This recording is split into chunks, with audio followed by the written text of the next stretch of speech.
Kira-kira dari banyak sekali klausul yang disampaikan di sana gitu dan banyak menjadi perdebatan di dalam negeri sendiri gitu, baik dari sertifikasi halal maupun dari TKDN, kita juga harus apa namanya menginformasikan Amerika apabila kita akan melakukan transaksi dagang, digital trade juga menjadi bagian yang harus dikontrol juga oleh Amerika Serikat. Poin-poin mana yang kita harus lebih dulu itu negosiasikan supaya ini bisa meredam tension yang terjadi di masyarakat, di pengusaha di Indonesia saat ini? Gini, dari awal kan memang pengusaha sudah dilibatkan ya. Jadi dalam konteks misalnya digital trade. Digital trade itu artinya kita itu sebenarnya intinya adalah non discriminatory.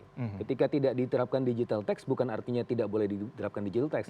Artinya kalau kita lihat ART itu intinya adalah kalau dia non discriminatory itu nggak masalah. Tapi kalau dia diskriminatif maka itu akan menjadi masalah. Penerapan TKDN tadi seperti yang disampaikan Mas Rifki itu memang betul ya bagian dari proses structural dan trade reform kita karena memang itu adalah menuju efisiensi dan sementara ini masih dibatasi oleh produk-produk tertentu saja misalnya government procurement. Tapi tidak menutup kemungkinan ini akan juga membuka ke tempat-tempat lain. Tetapi kalaupun itu belum dilakukan ya karena memang kita butuh staging, ini bisa dianalogikan atau bisa disamakan dampaknya seperti preferential trade agreement. Dalam preferential trade agreement ada bentuk-bentuk yang berbeda antara satu negara dengan negara lain.